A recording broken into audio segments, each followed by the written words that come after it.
Hi, I am Hassan from Pakistan.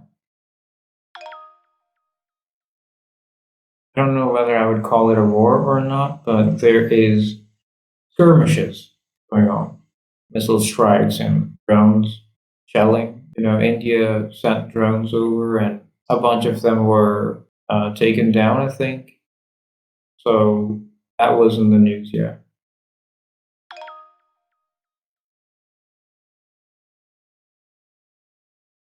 Why is this war happening?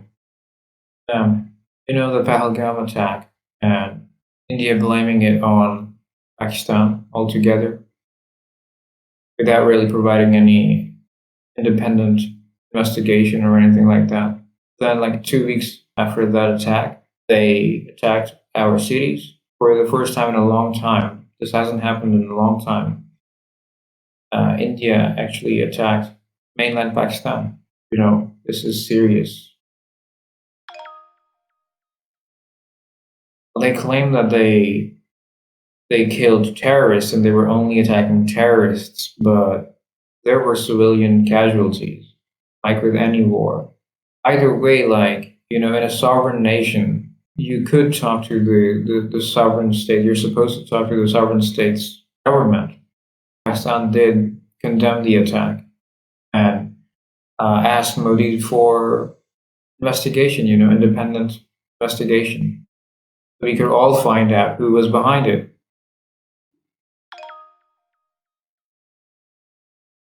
Well, how can I hate Indians when the Indus River flows in Pakistan, and we are the people of the Indus. That's where the name Indian comes from. How can anyone who calls themselves Indian, how can they hate on Pakistanis? We are the people of the Indus River. The Indus River is Pakistan. I am an Indian, and I'm also a Pakistani. Nowadays, we call ourselves Pakistanis, among many other things like, Pashtuns and Kashmiris and Punjabis and Sindhis and Balochis and so many others.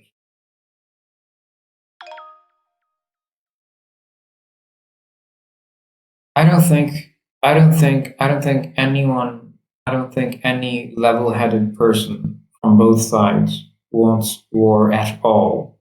We want peace because we have suffered a lot. We were colonized not too long ago. We both came out of colonization, and ever since then, we've been fighting. And I don't think we have gotten anything good from the fighting at all. It's been nothing but loss. And we've just been fighting with, weapons made by other people. So both sides are constantly buying weapons made by other people.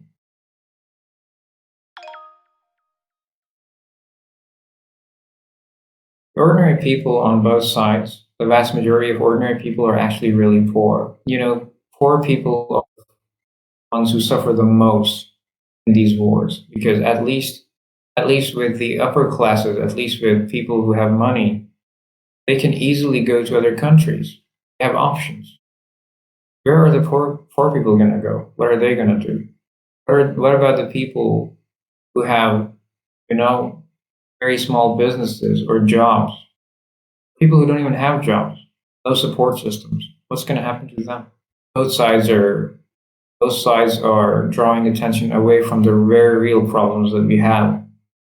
That is poverty. People have real problems. Just you can easily look up like what are the top 10 problems on both sides.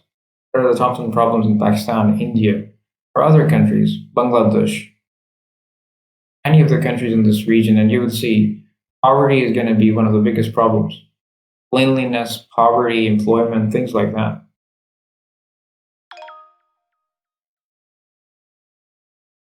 I am worried, of course, being as I'm for myself and kind of disabled. War is not even good for people who are healthy and wealthy, to be honest. Businesses do crumble in war, economies go to the toilet. So people who are living below the poverty line, we have enough problems already. We don't need more.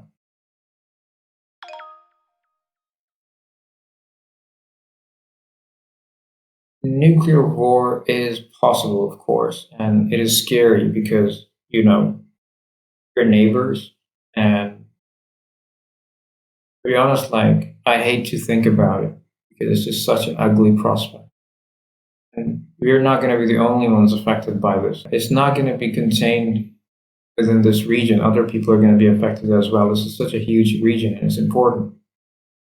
The biggest casualty of this war is going to be regional peace, cooperation, economic stability, which we barely have any to begin with.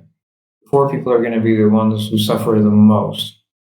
We have more than enough of that already. We are already suffering as it is. As much as the governments try to hide it or ignore it or try to distract away from these very real problems of poverty and problems with cleanliness and health and things like that. Just look at the expectancy in this region. It's just awful.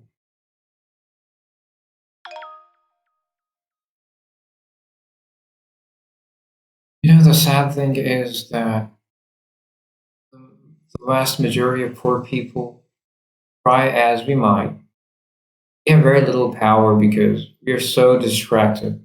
Poverty itself is so hard to deal with. It's such a huge burden. And the systems that we live in, we barely have a say. We barely have a say. Sure, we can turn it around. It's just that I don't know how. So so bewildering and confusing. I think what we can do for now at least is chart a trend.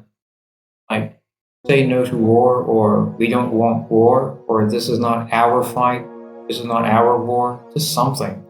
Let's do something. There really needs to be a trend like that because that is sorely missing. People are just getting swayed by meaningless trends, really. Fights that are not ours to begin with. So, to all the people who have empathy, if you feel for the poor people around you, your neighborhood, in your town, those are the kinds of people that I would love to have in the comments section. And please share your thoughts and feelings. And let's create a community that works towards peace and cooperation and cultural exchange. Let's build something beautiful together. Let's solve our problems, our real problems. Okay, see you in the next video.